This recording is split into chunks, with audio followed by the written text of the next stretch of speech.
Morning, Julia. You're on video. You're on video. You got a soggy job this morning.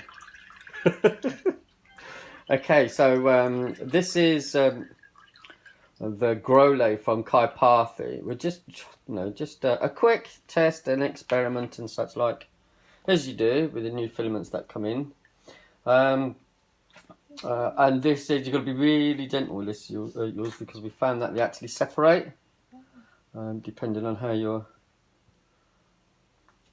how the printing. We sort of printed it at the default settings that Parthy recommends, and this is the brown Growlay. This is sort of the ease, pardon, decapitated group. Sorry, this is the brown Growlay that is somewhat it's classed as easy to print. There's the white Growlay you have to work a little bit more at, but all the instructions are on the Growlay bags that Kai provides, so there's a lot of detailed instruction of how to use it. So what we're trying to do, we've printed them off, and even if we've had failed prints, we've sort of if you could lay that flat though, if his head comes off, his head comes off.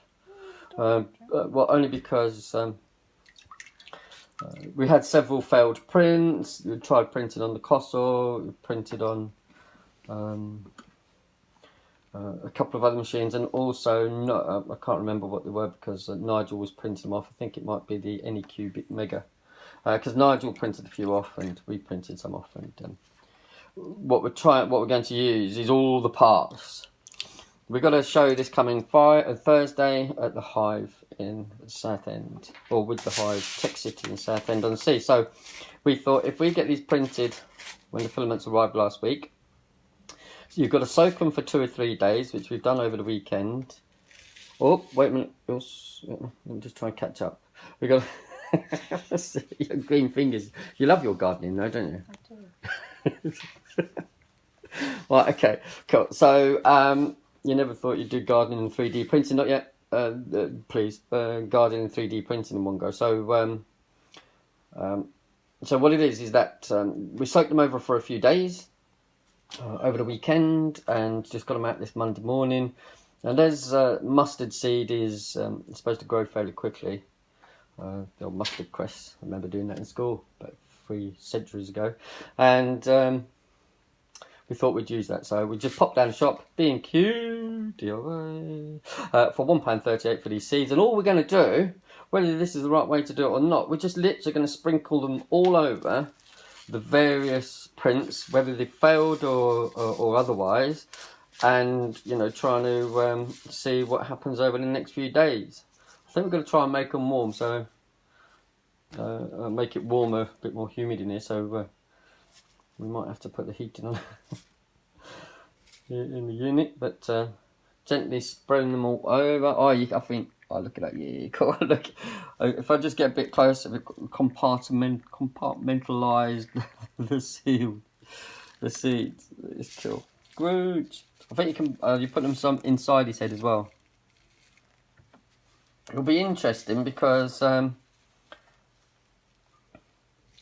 be good to see in the parts where they're sealed, like inside Groot's head, little bowl of seeds, if they actually is it germinate or grow? So this is Growlay and this is Groot. Can you see me sprinkle some around his shoulders and that, Mama? See if we go. It might work. It's only a test. It's just one of those things. We're lucky to be able to try out lots of different unique filaments. And when Parthy of Germany, chemical engineer, came out with this particular one, we thought we've got to try it. It's just crazy mad. So this is our attempt. Who knows what's going to happen? Right, cool. That's pretty good. We've got some seeds spare if anybody wants them, if they're going to be using them. If they're going to buy some, or when we sample some out, we'll put a few seeds with us. So I think that's us done. Julia, I think that's a bit of gardening done for today. Okay, so, pardon? gardening in September. Yeah. Oh, yeah, cool. End of season. Right, well, thank you very much. Have a great day, everyone. We'll possibly time lapse, or we'll let you know it gets on. Cool. Have a great week. Thank you.